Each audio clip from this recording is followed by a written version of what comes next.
네.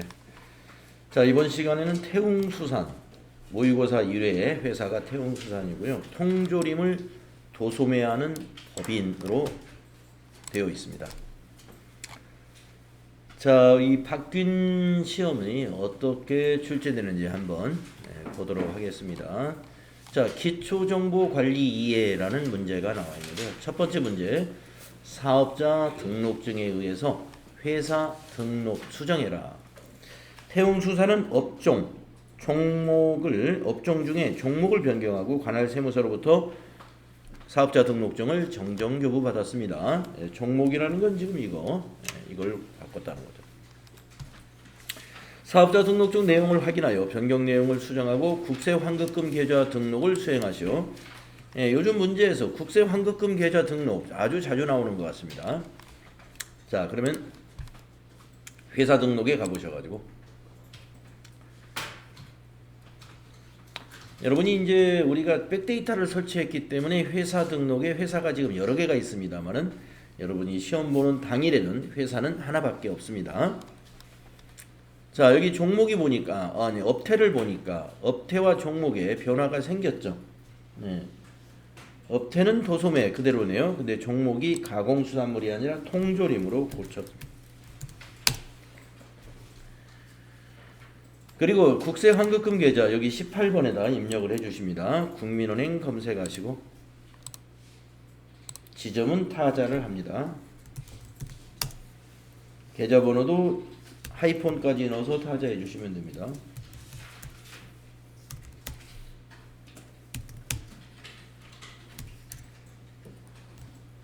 엔터. 네. 그래서 자료 설명에서 종목이 수정이 있어서 사업자 등록증을 새로 발급받았다 했으니까 그것만 보시면 됩니다. 그리고 국세환급금 계좌 입력을 하라고 했으니까 이것만 보시면 되고요. 변경사항을 확인해서 고쳐라 그러면 전체적으로 한번 다 봐야죠. 다음 두 번째 문제 보도록 하겠습니다. 업무용 승용차 등록. 태웅수산은 업무용 승용차를 별도로 관리하고 있습니다. 영업부에서 사용 중인 차량을 업무 전용 자동차 보험의 보험가입 입력을 누락했습니다. 보험기간은 이렇게 됩니다. 보험기간을 추가 등록하시오. 네. 그러면 업무용 승용차 등록 여기에 있죠. 기초정보관리에 업무용 승용차 등록하셔가지고 이 차가 지금 4대가 미리 등록되어 있는데 이번에 차는 262의 수에 9750이라는 차니까 맨 위에 있는 차입니다. 여기 10번에 가면 보험기간이 있어요. 여기다가 2022-0301부터 2023-0301로 입력해 주시면 되겠습니다. 자, 실무 수행에서 기초정보관리가 2개로 줄어들었네요.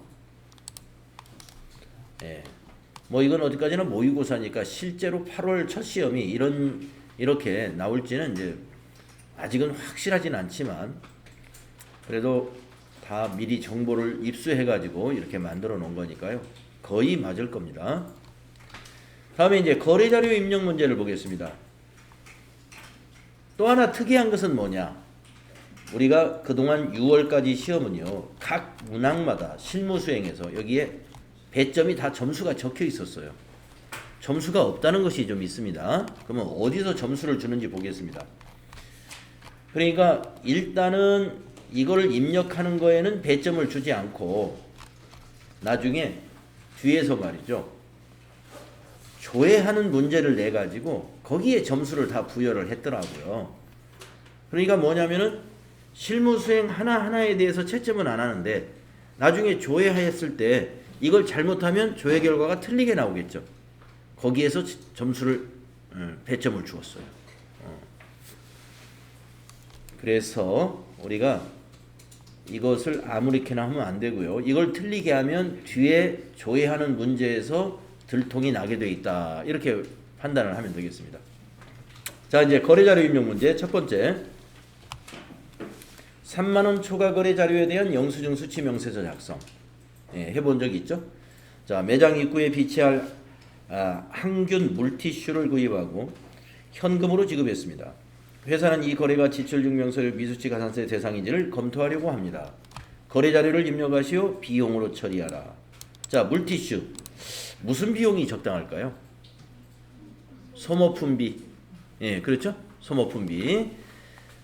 자, 그래서 소모품비가 적당합니다. 자, 현금으로 구입했기 때문에 현금 출금 전표를 이용하시면 더 편하겠죠. 자, 입력할까요?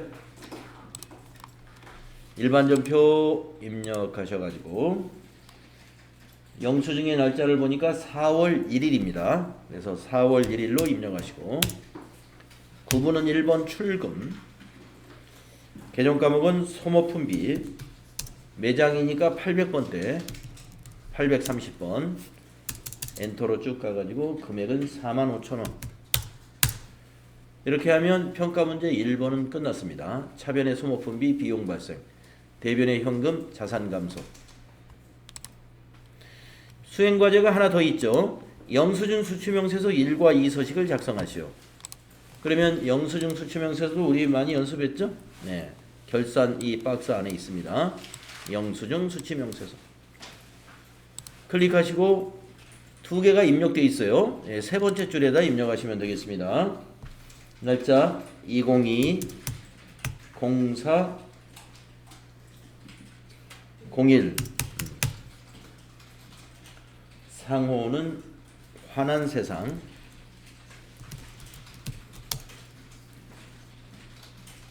김규민. 서울 특별시 서초구 서평대로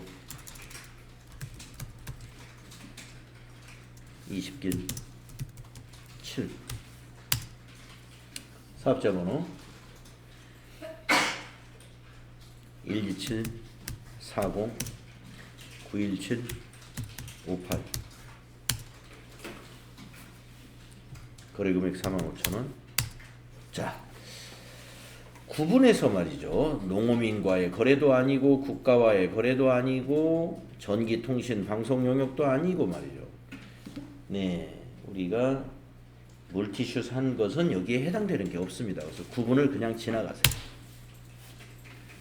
그리고 조금 전에 우리가 소모품비를 뭘로 했냐 이거예요. 코드가 소모품비가 830번이었죠. 여기서 소모품비 더블 클릭해서 검색하셔도 되고 830번 일반 전표에 입력했던 거 확인해 가지고 입력하셔도 됩니다. 적요는 써주는 게 좋아요. 예, 물티슈 구입 이렇게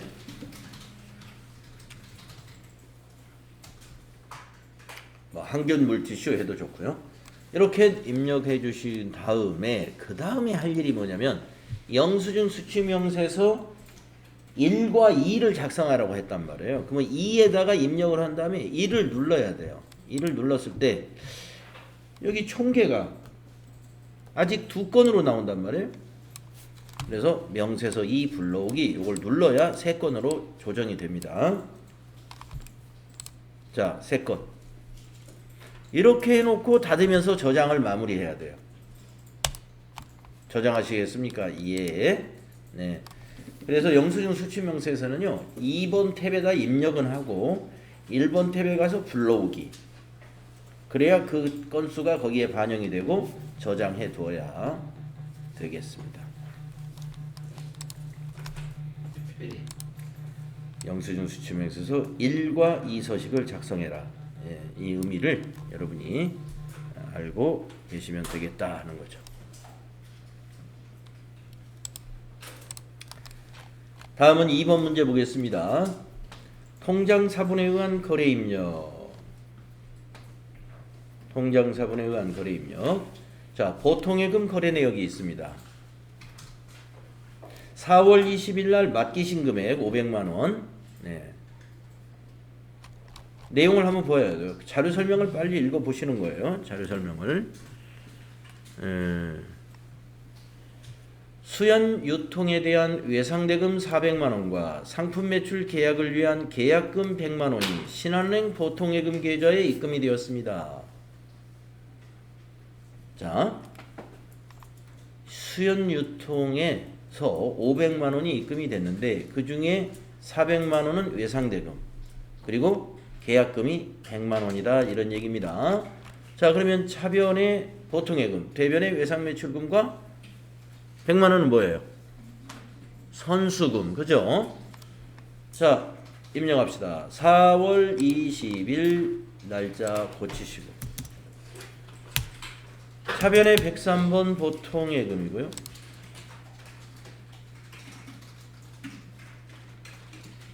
신한은행 거래처 걸어주시고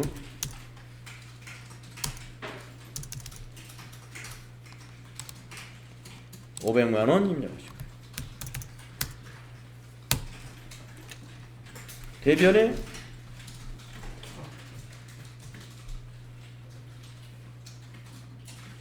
(108번) 외상매출금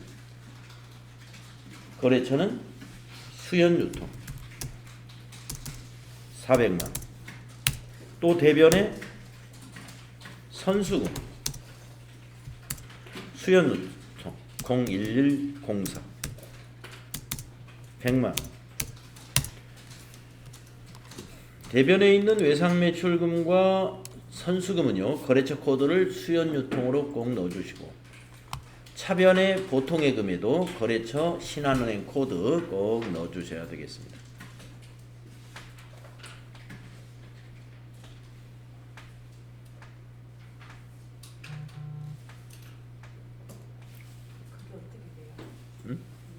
결합관계? 예. 거래 후 결합관계를 한번 따져볼까요? 차변의 보통예금. 자, 보통예금이 자산계정 과목이죠. 차변에 표시했으니까 자산 증가. 그래서 500만 원의 자산이 증가했다. 자, 대변을 하나 보겠습니다. 외상매출금이 자산이죠. 근데 자산계정을 대변에 기록했으니까 외상매출금이라는 자산이 400만 원 감소. 그 다음에 또 대변의 선수금 보겠습니다. 선수금은 부채계정 과목이죠. 부채가 대변에 가면 부채가 증가되는 거죠. 그래서 부채가 100만 원 증가됐다. 부채 증가입니다. 선수금은. 네. 그래서 분계를 완벽하게 하려면은 분계하고 나서 거래의 결합관계가 여러분 머릿속에 딱 그려져야 됩니다. 네. 일부러라도 여러분이 딱 하나 분계 전표 입력하고서 거래의 결합관계를 꼭 따져보고 다음 문제로 넘어가고 이런 훈련이 좀 필요해요.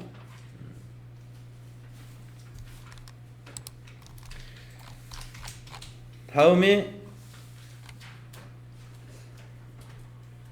그래서 만약에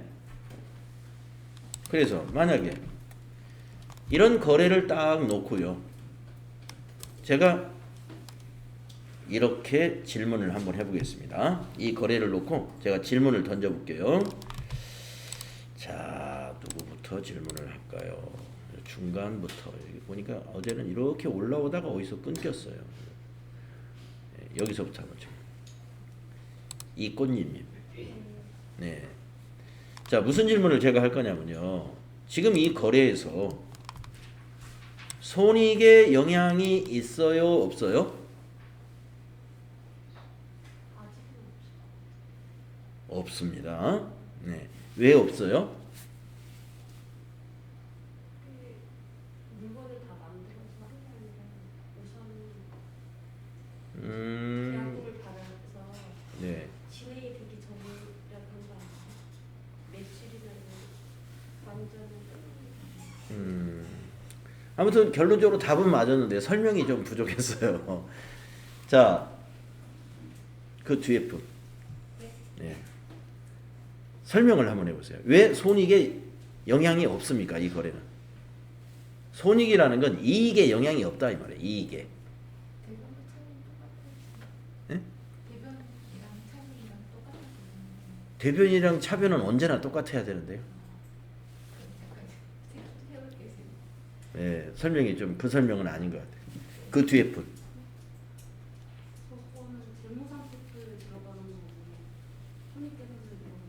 그래요. 바로 그겁니다. 이 거래는 전부 재무상태표에 영향을 줘요. 우리가 손익에 영향을 주려면 손익계산서에 영향을 줘야 되지 않습니까?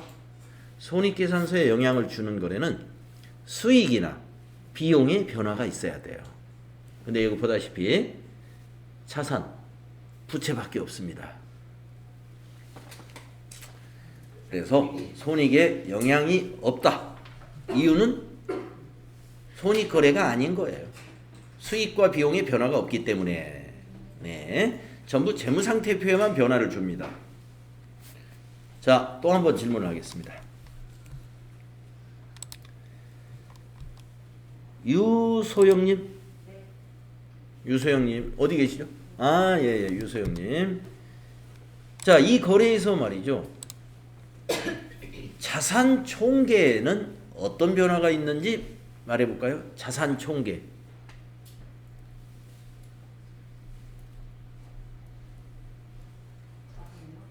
네. 자산 총액에 어떤 변화가 일어났습니까? 이 거래로 인해서. 부채로 인해서 100만 원 자산이 증가한 거 아니에요? 부채로 인해서? 뭐 100만 원 증가했다는 건 맞았어요. 예, 100만 원 증가. 그 100만 원 증가를 어떻게 알아냈어요? 예? 선수금 때문에 아니 100만 원 증가 맞췄는데? 네. 예. 답은 이렇게 답변하시는 게 좋아요. 자산이 500만 원 증가하면서 자산이 400만 원 감소했기 때문에 결과적으로 100만 원 증가한 거죠. 그렇죠? 자산 증가 500에 자산 감소 400. 그러니까 총액에는 자산의 총액은 100만 원만 증가한 거예요. 현금성 자산이 증가했고 당좌 자산에서 400만 원 감소한 거예요. 그래서 자산, 현금성 자산도 자산이니까 결과적으로 자산 500만 원 차별해서 증가했고 대변에서 400만 원 감소했으므로 총액은 100만 원만 증가한 것이다. 이 거래에서 자본의 변화는 없습니다. 부채는 보다시피 100만 원 증가가 일어났어요. 네, 이렇게 어떤 거래를 놓고 자, 재무상태표에 영향을 준다. 그렇다면 재무상태표에도 자산, 부채, 자본이 존재한단 말이에요. 그러면 자산에는 어떤 변화가 있느냐? 100만 원 증가한 거예요. 부채에는 어떤 변화가 있느냐? 100만 원 증가한 거예요. 자본에는 어떤 변화가 있느냐? 변화가 없어요. 자본하고. 그리고 손익에도 변화가 없는 거래입니다. 예, 이렇게 거래 하나를 놓고 요것저것 따져보시면 돼요. 자, 다음 문제 가보겠습니다. 기타 일반 거래 서울특별시 상품권이네요. 자, 5월 4일 날 직원 복지 향상을 목적으로 매달 생일인 직원에게 상품권을 지급하고 있답니다. 네, 생일날 선물을 해주는군요. 회사는 당월분 상품권 30장을 구입을 하고 대금은 현금으로 지급했습니다. 출금전표로 쓰면 되겠네요. 회사는 상품권 취득 시 자산으로 처리하고 있어요. 처리하고 지급 시에 비용으로 처리한답니다. 다음 거래 자료를 입력하세요. 구입 금액은 상품권 계정으로 처리해라. 여기서 말하는 자산은 상품권이었습니다. 구입할 땐 상품권으로 처리해라. 그러면 이 문제는 지금 구입 시 거래나요? 지급한 거래나요?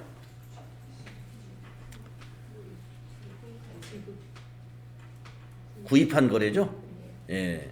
그러면 지급한 분개는 할 필요가 없어요. 네.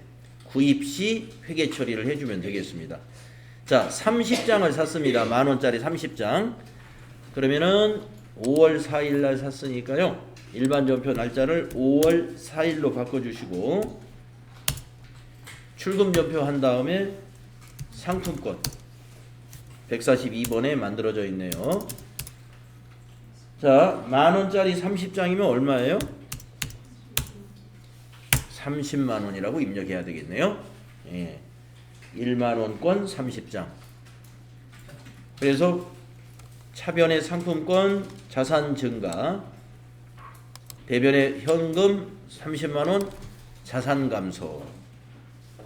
이 거래에서 자산 총액의 변화가 있나요?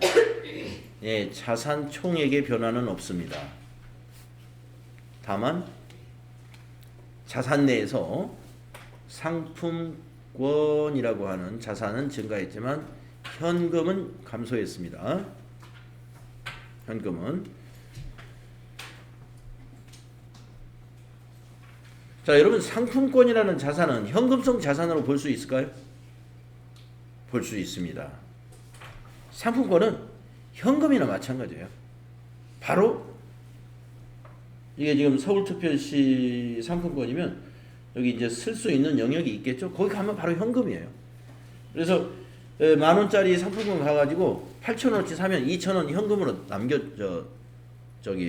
거스름돈 돌려줍니다. 현금 취급을 해주죠.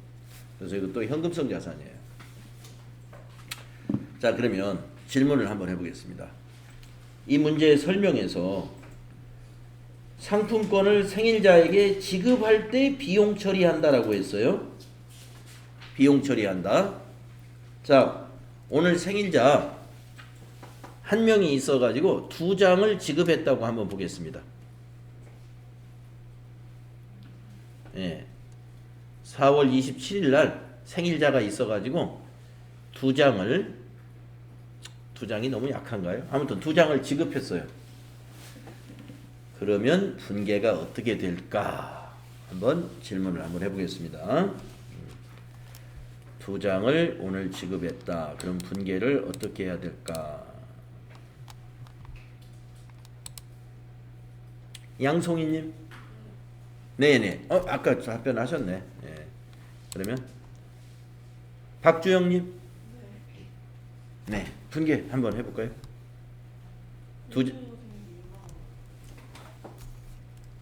자, 차변의 복리후생비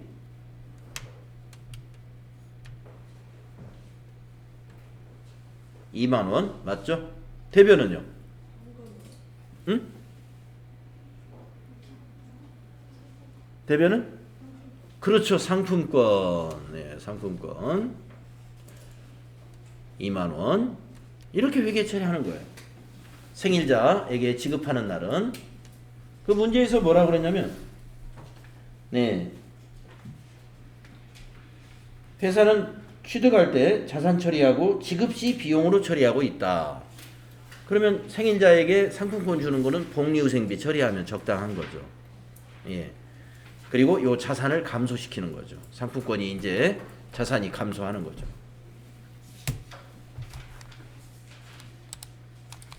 자, 다음 문제 네 번째 거 보겠습니다. 약속어음 만기결제. 어음 관련 거래는 뭐 한 개는 꼭 나올 겁니다. 어음 관련 거래. 근데 만기 문제는 되게 쉬운 문제예요.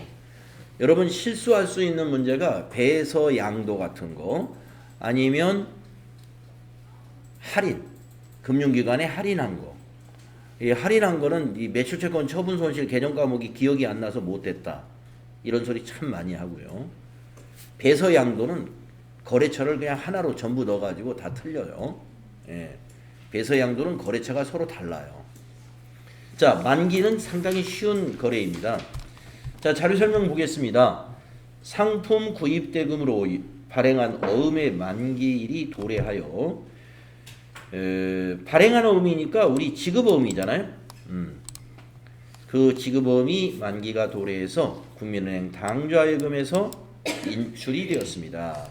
그러면 개정 과목 2개 다 나왔어요. 1. 거래 자료를 입력하시오. 2. 자금 관련 정보를 입력하여 지급어음 현황에 반영하시오. 개정 과목 다 나왔습니다. 자, 날짜는 5월 10일이죠. 예, 1320만원짜리 어음 5월 10일 날이 만기날로 여기 지급기일로 적혀 있네요. 자, 일반 전표 5월 10일로 날짜 바꾸세요. 차변이 지급어음. 왜 그러느냐? 부채 감소. 지급어음은 발행할 때 대변에서 부채 증가하거든요. 만기가 되면은 차변에 와서 부채 감소가 됩니다. 그리고 거래처는 어느 회사에 발행했느냐, 거기가 거래처죠. 그래서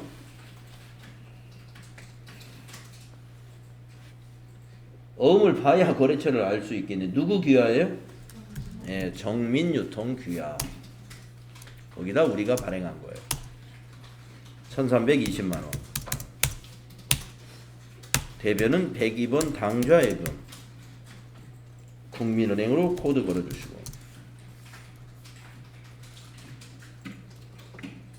국민은행에는 보통과 당좌가 있으니까요. 당좌로 해야 됩니다. 금액은 1320만 원. 이렇게 차변의 지급어음, 지급어음이 부채인데 차변에 기록했으므로 부채 감소. 대변의 당좌예금, 당좌예금이 자산인데 대변에 기록했으니까 자산 감소. 네, 빚을 갚으려면 자산이 감소하겠죠.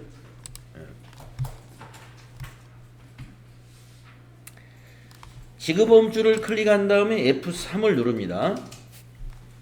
그러면 밑에서 지급어음 관리 나오게 되죠.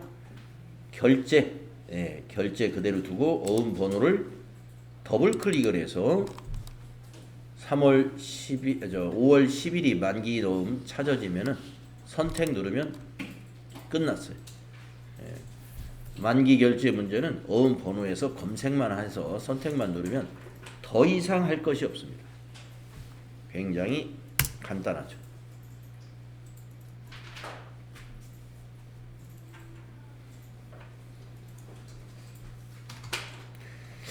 또 이제 여기에서 터무니없는 실수하신 분들이 있는데 이 지급어음의 거래처를 말이죠. 이걸 넣으시더라고. 절대 이걸 넣으시면 안 됩니다. 국민은행 지급어음이든 받을어음이든 그 어음의 거래처는 은행 아닙니다. 받을어음이면 발행인이 여기가 거래처예요. 지급어음이라면 암흑의 귀하, 이 자리가 거래처입니다. 어음의 거래처를 은행으로 절대 하지 마세요. 거래처가 될 리가 없습니다. 이거는 지급지예요. 우리가 밑에 자금 관리할 때 지급지를 그 받을어음 현황이나 지급어음 현황에 반영할 때 쓰는 것이지, 위에다가 분계할 때 어음의 거래처는 이 은행 절대 아닙니다. 지급어음이면 암흑의 귀하, 받을어음이면 누가 발행했느냐? 발행인이 거래처가 되는 거예요. 거래처에서 혼동하지 않도록 하십시오. 다음에 5번째 문제.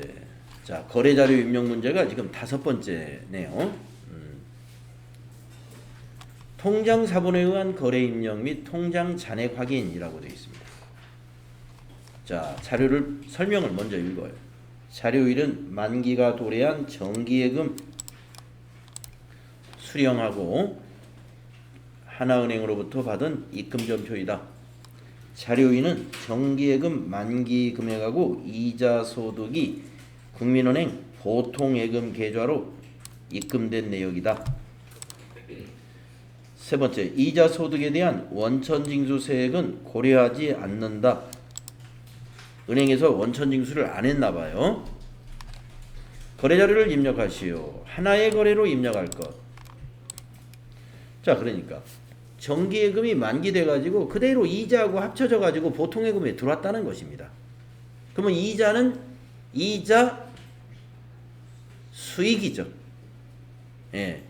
이자 비용은 우리가 이자를 내는 것이지만 이거는 이자가 발생한 거예요. 우리가 정기예금 한 것으로 인해서. 그래서 여기 위에 보면은 정기예금이 5천만 원인데 만기가 됐으니까 정기예금은 감소해야죠. 대변으로 가야 되겠네요. 이자 소득은 수익 발생이죠. 수익 발생은 대변에 기록하는 거죠. 그래서 이자 수익을 대변에 기록하게 되겠죠. 네. 수령액 보통예금으로 들어왔네요. 자산이 증가했죠? 그래서 보통예금은 차변에 기록한다. 이렇게 차변 대변을 자리를 잘 잡아야 돼요. 자, 입력하세요. 5월 25일 대변의 정기예금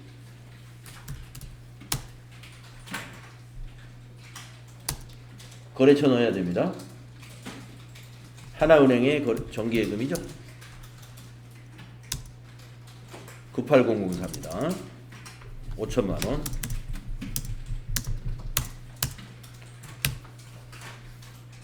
대변의 이자 수익. 이자 수익 방향키로 쭉 가서 75만원입니다. 차변의 보통예금 국민은행 보통입니다. 50 750 플러스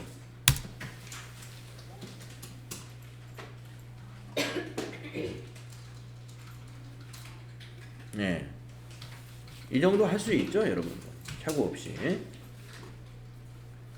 정기예금 만기되면 정기예금 대변, 보통예금에 입금되면 보통예금 차변, 이자가 발생했으면 이자 발생 대변, 수익 발생 대변, 이렇게 되는 거예요. 자, 근데 이 문제를 살짝 쉽게 내려고 있을 수 없는 일을 지금 이 얘기한 거예요. 여러분, 은행에서요, 예금 만기될 때 이자에 대해서 세금 떼요, 안 떼요? 떼고 줍니다. 14%. 지방소득세까지 15.4%를 공제하고 줘요. 그럼 한번 제가 계산을 해볼게요. 75만원 이자에 곱하기 15.4%. 이게 이제 실제 상황이라면 11만 5,500원을 공제하고 보통예금으로 입금을 받는 겁니다.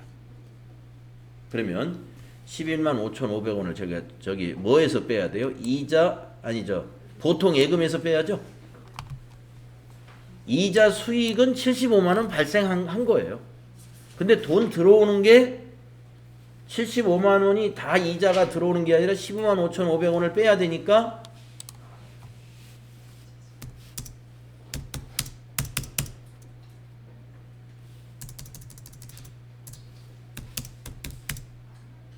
얼마가 들어오냐면 50634,500이 들어와요. 50634,500이었나? 네, 500. 50634,500. 자, 그래서 밑에 지금 11만 5,500원이 차이가 딱 나 있습니다. 자, 그러면 요거 한번 질문을 해볼게요. 이게 세금이에요, 지금. 그러면 실제 상황이라면 이 세금 이거 회계 처리해야 되거든요. 자, 요 세금을 밑에 회계 처리할 때 무슨 개정 과목으로 처리해야 될까 한번 질문을 한번 해보겠습니다. 이걸 우리가 배웠는지 제가 여러분에게 이 얘기 한 적이 없는지 그건 모르겠습니다만은 이 얘기 해드린 것 같기도 한데. 김은주님 한번 아시겠나요? 그래요? 제가 이 얘기는 안 해드렸나요? 자산입니다. 자산.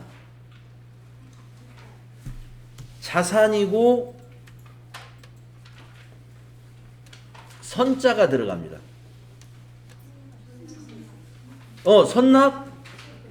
그렇습니다. 네. 법인이 원천징수를 당하면은요, 선납세금 처리하는 거예요. 알아두십시오. 문제가 지금 요 모의고사 5번 스타일로만 나오라는 법이 없어요. 실제로 이자를 공제하고 얼마가 입금됐다 이렇게 나올 수 있습니다.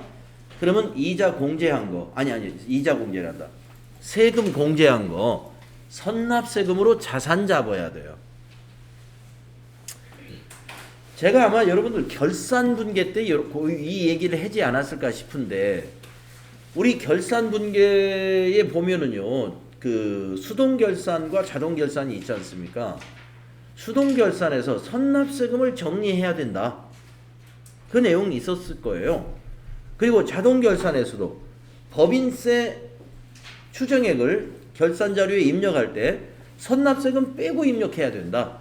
이런 얘기 제가 아마 했지 않았을까 싶은데 우리 앞에 유형상상가 이거 결산 때 아니면 3일 패션 결산 때 어디선간 얘기했을 겁니다. 결산과 관련돼서 이게 나오거든요. 예, 그래서 이거 알아두세요. 그래서 이게 실제 상황이면 이렇게 하는 거예요. 차변에 선납세금 쭉 가가지고 11만 5,500원 이렇게 해서 정기예금 만기에 대한 분계를 마무리해야 되는 것입니다. 근데 이 문제에서는 여기 밑에 수행 내용에 자료 설명에 이자 소득에 대한 원천 징수 세액은 고려하지 않는다 이랬어요. 현실에서는 있을 수 없는 일이죠. 이런 일은 알아두시기 바랍니다. 삭제하고 문제를 쉽게 내려고 이렇게 한 겁니다. 선납세금을 혹시 모를까봐 문제를 좀 수준을 낮춰서 문제를 낸 거예요.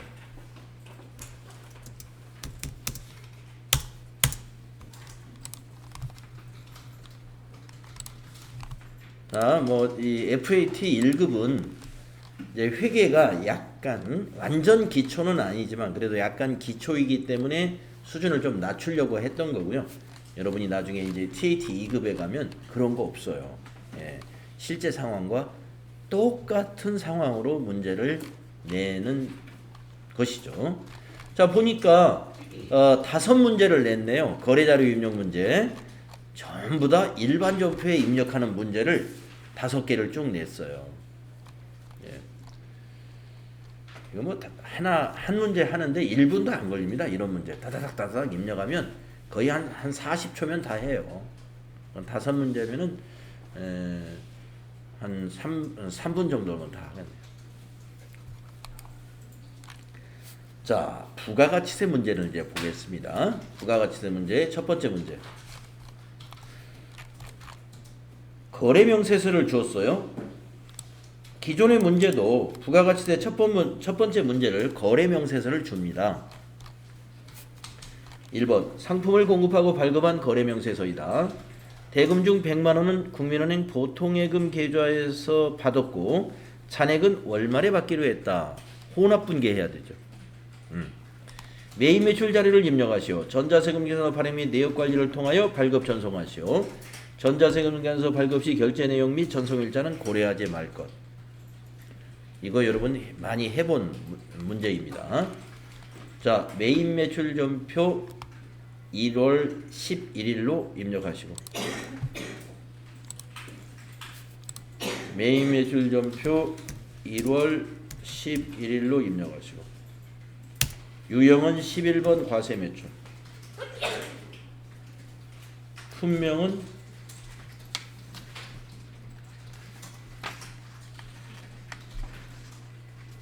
거기 있는 대로 거래명세서에 있는 대로 입력하면 돼요.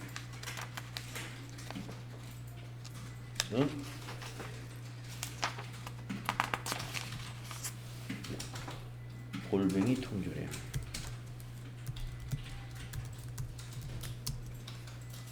수량 100개 단가 35,000원 거래처명 유선식자재 전자세금 비워두는 거 아시죠? 우리가 발행해야 되니까 분계 혼합. 자, 세 번째 줄로 내려와서 차변에 103번 금액은 100만원 탭키 눌러서 은행을 국민은행으로 이거 거래처 안 바꾸면 안 돼요.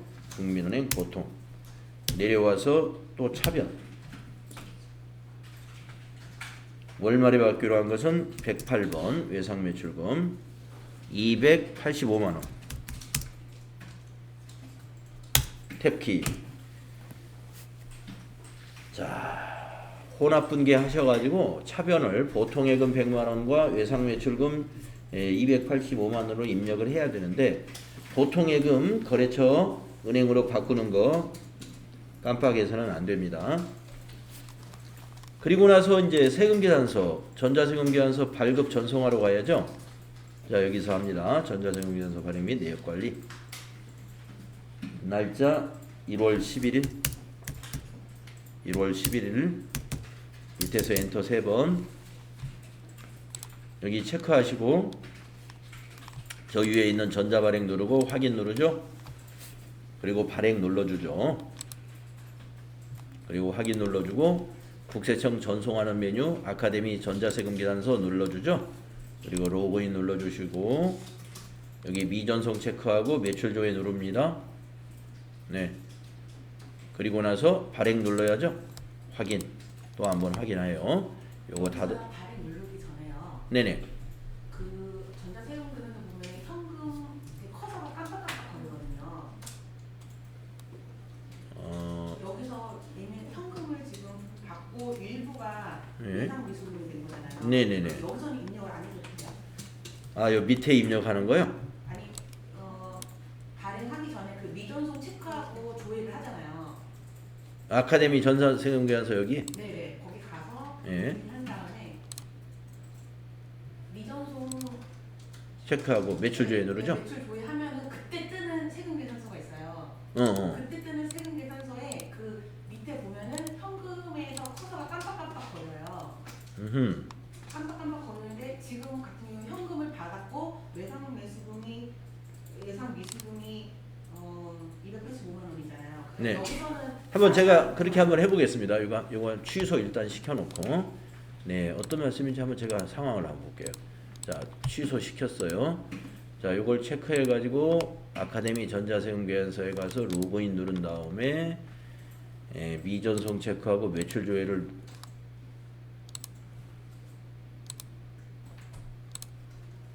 취소했는데 왜 안 할까? 잠깐만요. 조회. 발행이 취소가 돼버렸네. 그러면 다시 전자발행을 다시 하거나. 잠깐만요. 발행하고 아카데미 전자세금계산서 로그인 누르고 미전송 체크하고 매출 조회를 누르면 어디가 깜빡거렸죠? 저기 그 세금 계산서 그 합계금액 바로 옆에 현금에서 커서가 깜빡깜빡 거리거든요. 아, 여기서요? 네. 그런 적은 내가 못 봤는데. 제가 지금 이 화면에서는 지금 깔아요. 근데 그렇다 하더라도 이 밑에 있는 부분이 뭐냐면 이게 이제 결제 내역이거든요. 결제 사항인데 이 결제 사항은 채점을 하지 않습니다. 그러니까 원래는 현금으로 받은 게 아니라 요 금액에 외상 매출금이 이제 일부 있죠.